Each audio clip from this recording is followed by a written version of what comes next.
یہ جو مذہب اسلام ہے نا، اسلام کے مذہب میں یعنی مسلمان کے پاس اور دنیا کے باقی جتنے دوسرے مذہب ہیں،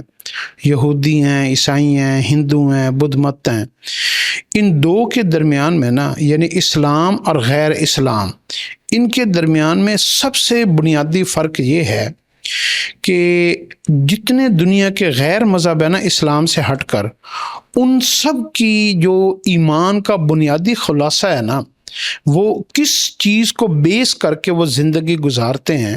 وہ دنیا اور دنیا کے اسباب، پاورز، چیزیں، مال، دولت، وہ دنیا کی طاقتوں کو بنیاد بنا کر وہ اپنی زندگی کا آغاز کرتے ہیں، اسی کے اوپر بھروسہ کرتے ہیں، انہی سے ان کی امیدیں ہوتی ہیں اور انہی کے اوپر ان کی پوری زندگی کا فوکس ہوتا ہے۔ اس لیے وہ دنیاوی ایجوکیشن بہت زیادہ لیتے ہیں، دنیاوی ترقی بہت کرتے ہیں، اس لیے جو ہے نا وہ حسن، پیسہ، کپڑے، دولت، مکان، سڑکیں، بلڈنگیں، فزکس، کیمسٹری، بایو، میڈیکل، جتنی بھی دنیا کی چیزیں ہیں نا اور دنیا کی ترقی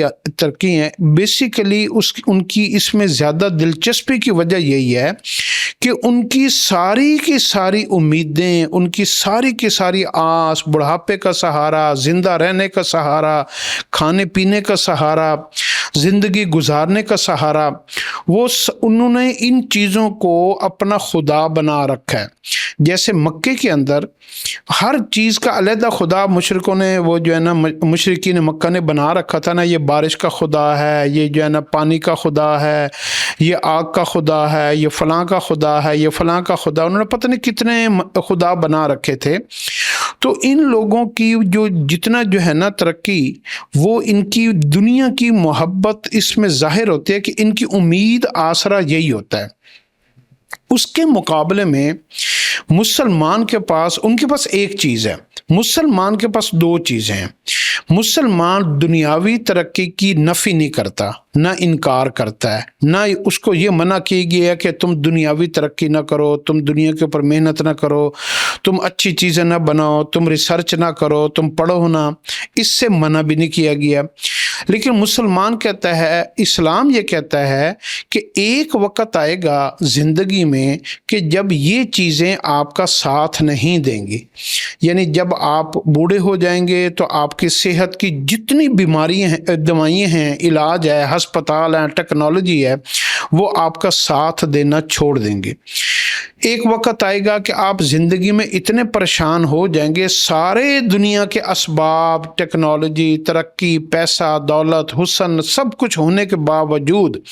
آپ زندگی میں اتنے بے بس ہو جائیں گے کہ دنیا کی ایک چیز بھی آپ کے کام نہیں آئے گی۔ پھر اس وقت آپ کو آسرے کی، سہارے کی، امید کی، ایک غیبی مدد کی آپ کو ضرورت ہوگی۔ پھر ایک اسلام یہ بتاتا ہے کہ انسان ایک دن میں کئی دفعہ بے بس ہو جاتا ہے، اس کا کھانا پینا جو ہے نا، وہ اگر اس کا پیٹ، معدہ نظام ہضم نہ کرے تو وہ بے بس ہو جاتا ہے۔ تو رشتے ناتے اکثر جو ہے نا وہ بے وفا جب ہو جاتے ہیں تو انسان اپنے رشتوں کے ہاتھوں ہی مارا جاتا ہے۔ دنیا کی جتنی ٹیکنالوجی ہے، اگر وہ ٹیکنالوجی جو ہے نا وہ اس کے احساسات نہیں ہیں، فیلنگز نہیں ہیں، جذبات نہیں ہیں، تو جتنی دنیا کی ٹیکنالوجی ہے، جو لوگ ان چیزوں کے اوپر بھروسہ کرتے ہیں، تو ٹیکنالوجی کے اندر تو جذبات ہوتے نہیں ہیں۔ انسان جو بنا ہوا ہے، اس کے اندر جو سب سے زیادہ مادہ رکھا گیا ہے وہ جذبات کا، احساسات کا، فیلنگ کا، ایموشنز کا، سینٹیمنٹس کا۔ یہ سوچتا بھی ہے، یہ کھاتا بھی ہے، پیتا بھی ہے، اس کے اندر وفاداریوں کا، خصلتوں کا، کوالٹیز کا، بیڈ کوالٹیز، اچھی کوالٹیز، تو اس کے اندر جو ہے نا یہ چیزیں اس کے اندر رکھی گئی ہیں، جبکہ ٹیکنالوجی ان چیزوں سے خالی ہے۔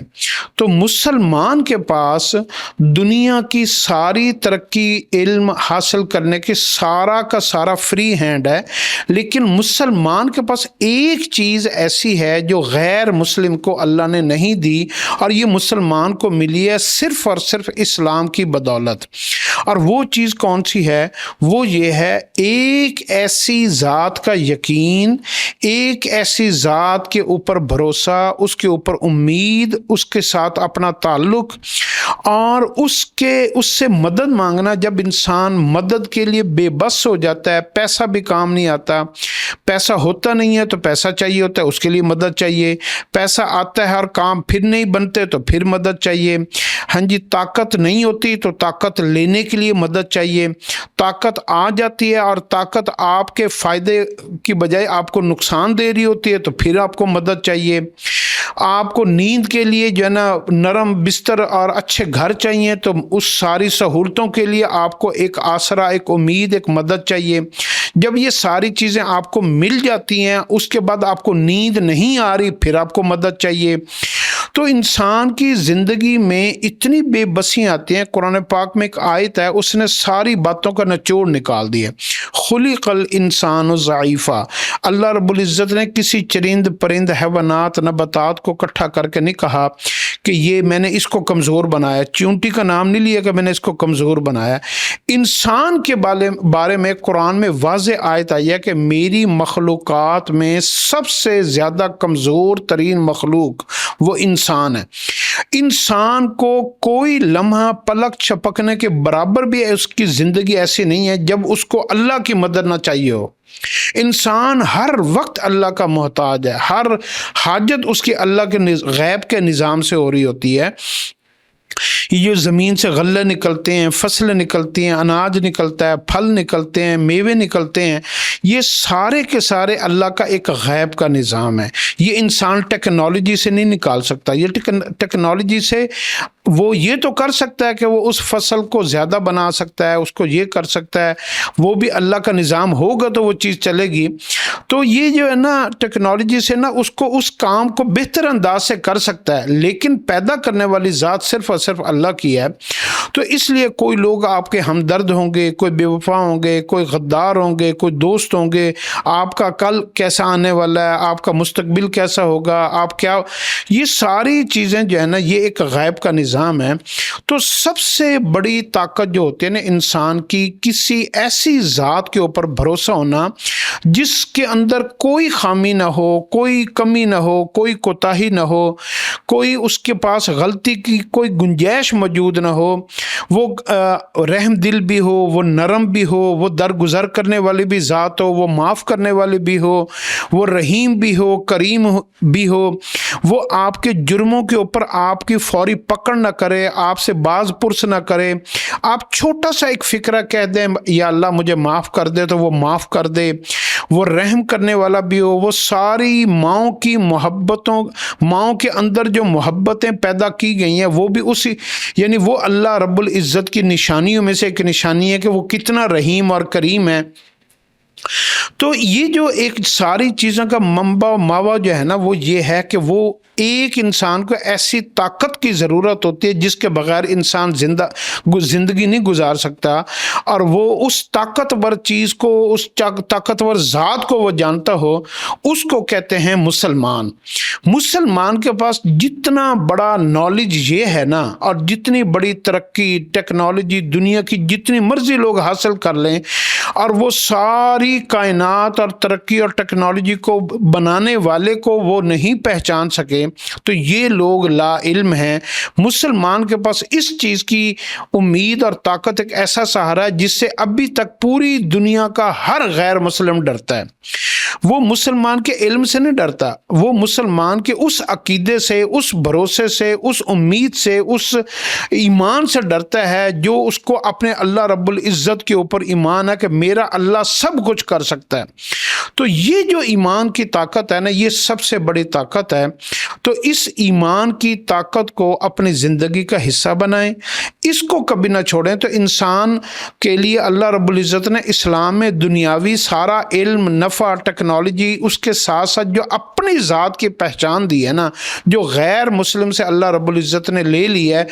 ان کی نافرمانیوں کی وجہ سے، جیسے شیطان سے اس کی نافرمانی کی وجہ سے وہ ایمان والی طاقت جو ہے نا وہ اس سے لے لی تھی، وہ اپنے ہی سوچ کے اندر جو ہے نا وہ انسانوں کو گمراہ کر کے وہ یہ سمجھتا ہے کہ میں کامیاب ہو رہا ہوں۔ ایسے ہی دنیا کا جتنا کفر ہے وہ اپنی ترقی، ٹیکنالوجی، مال، دولت، حسن، پیسہ، چیزیں، اقتدار اور اسلحہ اور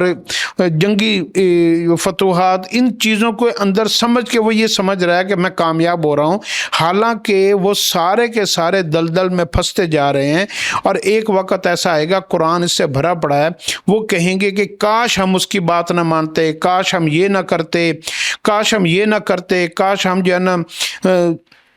گمراہ نہ ہوتے، کاش ہم اللہ کی بات کا انکار نہ کرتے، کاش ہم محمد صلی اللہ علیہ وسلم کی بات مان لیتے۔ تو ان کے پاس دو لفظ ہوں گے، کاش ہم یہ نہ کرتے اور کاش ہم یہ کر لیتے۔ تو اس لیے مسلمان کے پاس یہ دو چیزیں ہیں، تو اپنی سوچ کے اندر ہمارے ان باتوں کو رکھیے گا، پھر پیرامیٹر بنائیے گا، اپنے اندر سے اس طاقت کو کبھی بھی ختم نہ ہونے دیں۔